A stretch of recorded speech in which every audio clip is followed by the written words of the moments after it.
Today's video is sponsored by Incogni, of whom more in a bit. Over the last few months, I've had a few people ask me if I'd consider doing a video on Motspur Park, which is a curious thing because I would have thought the majority of people have never even heard of Motspur Park. What is Motspur Park? Motspur Park is a station in southwest London that opened in 1925. Oh, that's it, it's the centenary. Well, the centenary happens on the 12th of July. The station is on the lines that go to Dorking, Guildford and Chessington South. 1925 is actually quite late for a new station to open, at least on the main line railways in Britain. The railway through here is considerably older. It was built in 1859 by the Wimbledon and Dorking Railway. Back then, Motspur Park didn't exist. Or at least, the area around here wasn't called Motspur Park. It was known as West Barnes, which I find a bit odd, because it's actually south of Barnes. But anyway. Point is, as far as the railways were concerned, in 1859 there was no reason to build a station here. Back then, commuting by rail was barely even a concept. No, the reason the Wimbledon to Dorking Railway was built was, ultimately, horses. Horse racing at Epsom was a major source of rail traffic, but in the mid-19th century, the nearest railway station to Epsom was Surbiton on the London and South Western Railway. But the London, Brighton and South Coast Railway were planning to build a direct railway to Epsom, which opened in 1847. The LSWR were more than a little miffed about this, but a couple of projects came along that offered them the hope of regaining that traffic. One was the Epsom and Leatherhead Railway, whose main purpose was to connect Leatherhead with the LBSC line.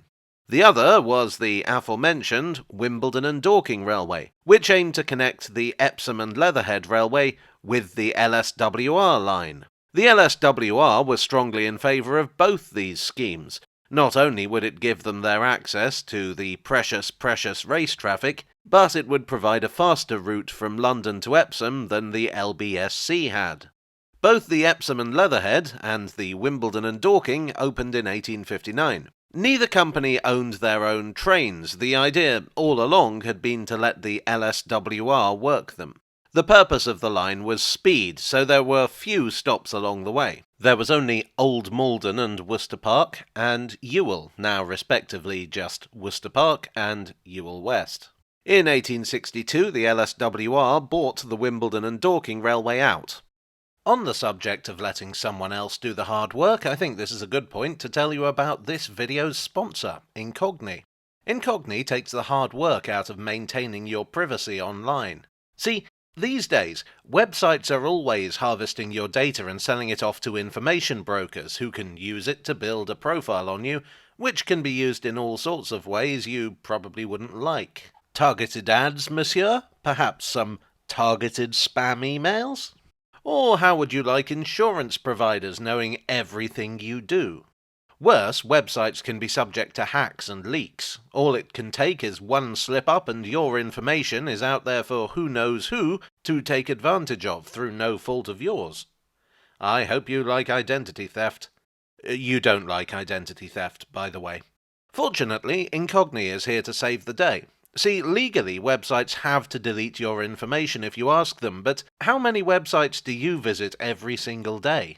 Even if I had time to contact every single website I've ever visited, which of course I don't, I can't remember everything I've clicked on. Incogni uses the power of automation to take back control of your data. What you do is you sign up with them, authorize them to work on your behalf, and off they go. They contact the websites and strong-arm them, legally speaking, into deleting your data. They keep you updated on what they've found and their progress. There's an exclusive offer for viewers of this channel. Follow the link below and use the code JAGO to get 60% off an annual plan. With Incogni, you're in control. Now, on the subject of being in control, I think we left the railway in the hands of the London and South Western Railway, didn't we? As time went by, the suburbs expanded and commuting became a way of life for millions of Londoners. The arrival of underground railways, buses and trams brought commuting to the masses, and the railways kind of got left behind as a matter of fact. While electric trams were spreading through the suburbs like weeds and tube lines were encroaching further and further onto turf that the main lines thought was theirs to keep, the old railway companies were stagnating. The London and South Western Railway decided it was time to fight back, with a programme of electrification designed to challenge the trams and tubes directly. The LSWR ceased to exist in 1923, being absorbed into the Southern Railway, and the Southern took the concept of electrification even more seriously, embarking on a massive programme across their network. They wanted to take advantage of the commuter market that was there, but also to open up new markets. And that is why Motspur Park exists. There was not much of anything at West Barnes, but the Southern figured that if they built a station there, then development would follow. And to be honest, they weren't wrong. The name Motspur comes from a local farm. The park part was simply to make the area sound attractive. One of the big selling points of the commuter lifestyle was the idea that you could work in the city and live out in the country. In practice, it didn't quite work like that, because what had once been the country would soon be covered in houses, which is what happened at Motspur Park. The station opened in 1925 at the same time the Southern Railway completed their electrification of the line. The investment paid off. The station saw plenty of use. Electric trains did succeed in luring many passengers to the railway where the old steam engines did not. But there was more to come. Sir Herbert Walker of the Southern Railway thought he espied a new source of traffic in 1929. The land between Motspur Park and Leatherhead was still pretty rural. If they could build a new branch line between the two, maybe there was more money to be made. There were no trams or buses or tubes around there, so such a line would have an effective monopoly. And it would be cheap to build. The initial section was to be built from Motspur Park to Chessington, with the line the rest of the way to Leatherhead to be put on hold until the area was suitably built up with housing. The line opened as far as Chessington South in 1939. As it happened, that was as far as it ever went. The line to Leatherhead would be thwarted by post-war Greenbelt legislation. Still, Motspur Park did quite well out of it, being upgraded in line with its new status as a junction. Post-war, things looked like they might get even more interesting. Motspur Park might have ended up on the Underground. As part of the County of London plan, there was an idea to build a new tube line from Chingford in north-east London all the way to Raynes Park. Then it would have run over the surface tracks to Motspur Park. Motspur Park itself would have been rebuilt to allow interchange between the main line and the Underground, which would have taken over the Chessington branch. In 1949, the London Plan Working Party revised this a little.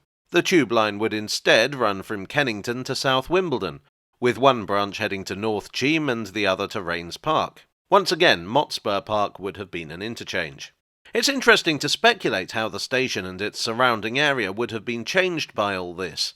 Presumably it would have had to have 2 more tracks put in. One imagines that it would probably have had a larger station building to go along with all this.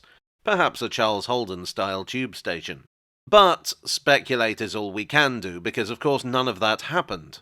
Motspur Park continues to exist as a simple suburban station.